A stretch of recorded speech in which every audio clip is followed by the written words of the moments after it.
My name's Will Lacey. I was going to ask Adrian how he got.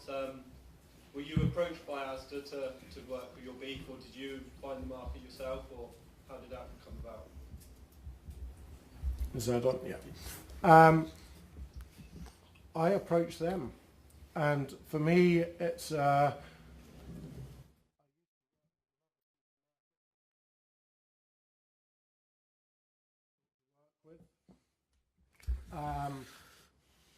I think for me, the crucial factor in this is trust.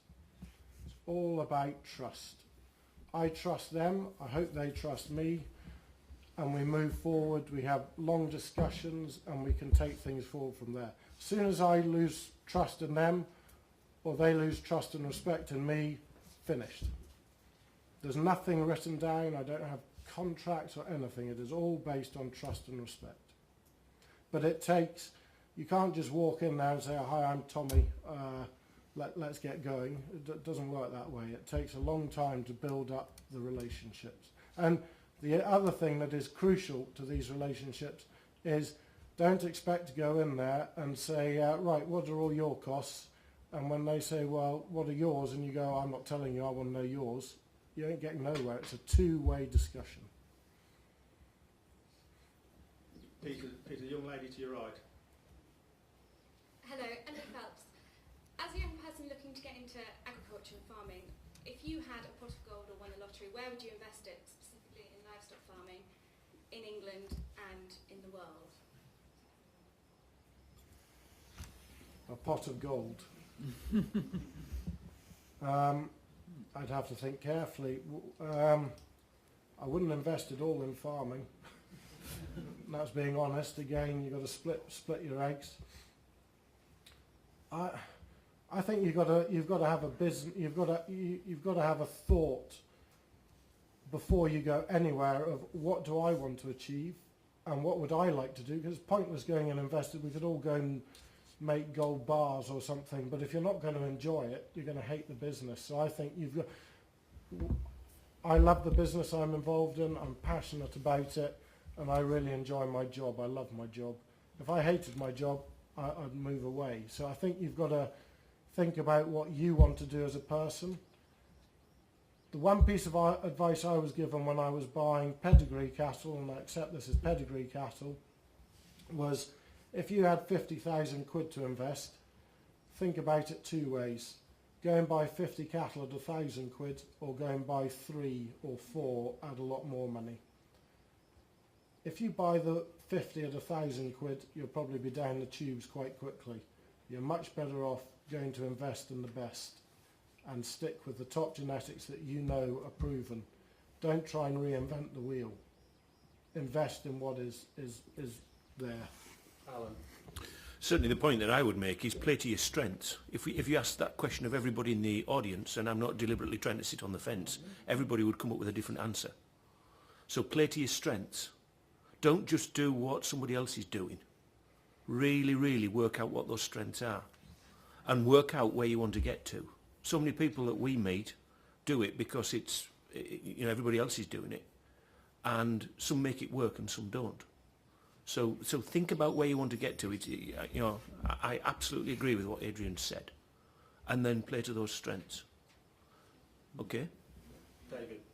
And just building on that, back a while now, with a partner, I started, built, grew, and sold a high-value horticulture business in Florida, as it happened. My partner was really good at growing stuff.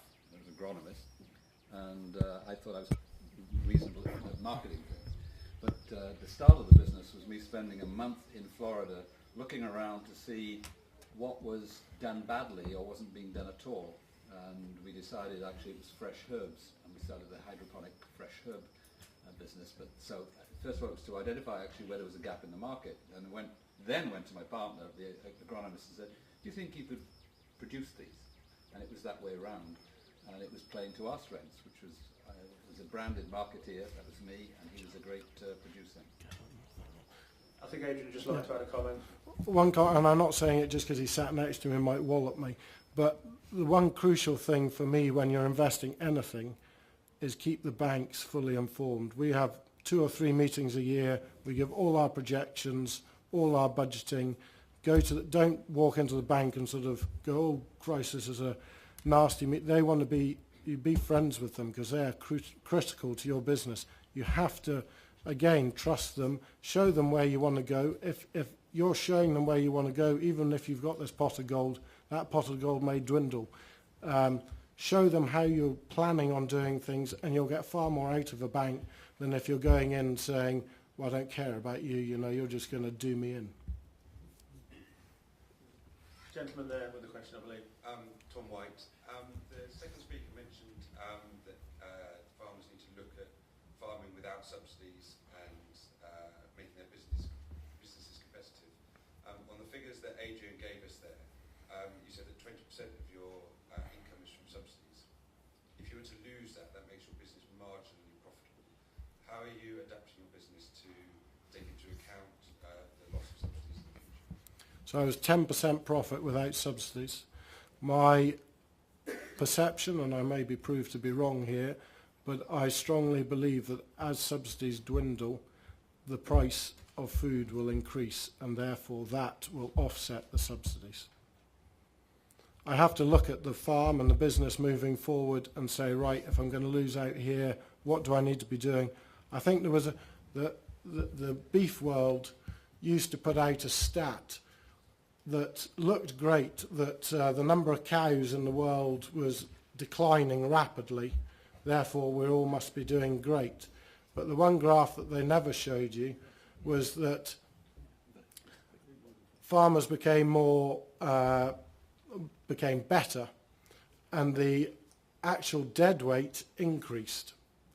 And therefore, as the number of cows dwindled, the dead weight increased, and the actual production was a flat line. So, the American argument, isn't it? so there wasn't actually.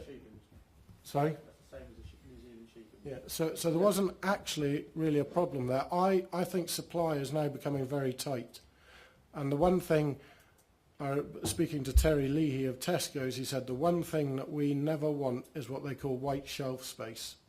So if you walk into the Tesco looking for mints, and you walk in and there's no mints, and you walk out and Asda's 10 minutes down the road, and you walk into Asda, they I'll try some of this and some of this and some of that.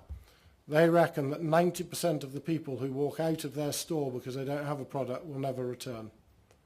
So they will pay whatever to have that on their shelves. Yeah, and don't also think that the subsidy is a net gain. Remember, was it just mentioned that in New Zealand, when they removed Act 1, took the subsidy, a considerable subsidy away, 30 years ago, the price of land halved. So a lot of the benefit of subsidy is bid into additional higher costs associated with farm inputs. Yeah. The other thing I would like to add is that if subsidy does come down, there's no absolute right that the farm gate price goes up. Those two things are not linked. So one would expect them to, but please don't assume that they will. They will operate on a global basis. Katie, I think you've got a question. Yeah, Katie Machin. You mentioned the importance of knowing your customer. We produce lamb, and we always sell through the local livestock market. As my husband's always done it that way, as it is his father, not husband. So my question is, should we look to sell more direct to abattoirs? Supermarkets have that direct relationship, or should we continue to support our local livestock market because that can regulate prices for everybody a bit? To anybody. Right, I'll start off. I would say it's a very good way of marketing your product, but you need to know where that product is going after that. You know, because all you're doing is turning up and you might be happy with the price, yeah. But is that the best that you can get? And what is your customer doing with that? So do you know the rest of the food chain? Because ultimately, like all of us in this room, you know, certainly one thing that David didn't say, 90% of us apparently go into Tesco's each and every week. So we are consumers, whether we're involved in the food chain or not. So what are we doing, and are we buying your lamb, and what are we thinking of your lamb? That is a very, very critical piece of information, which I worry that the food chain does not fully understand. So I'm not knocking the auction out, far from it. But I think we immediately think, from a sort of psychological point of view, that job done. Actually, we need to understand the whole, even though that's our point of sale. And I would say that the livestock markets are going to go on for a long time yet. However, there will be lower value supply chains than those that are more direct, and you take your choice. The way I would look at that, Katie, is, does the same person buy your sheep every time? And is there a method of linking to them direct? Yeah, that's my point. A very simple thought is, and I better have a show of hands before I say that, how many of you buy store cattle in here? Okay, quite a few. I sold, the question I would have is, are they going to be in business in years to come? And the reason I say this is there was an Aberdeenshire, and I know he was in Aberdeen, asked how he could justify spending so much on store cattle, and his response was, that's what my single farm payment's for. We worked out very simply that I sold an animal through the store ring just because she was a twin to a heifer. The guy paid me £1,000, and when you did the sums, the day that that animal left the market, having given her a 60% kill out, he was expecting £4.40 a kilo dead weight. You're never going to get that.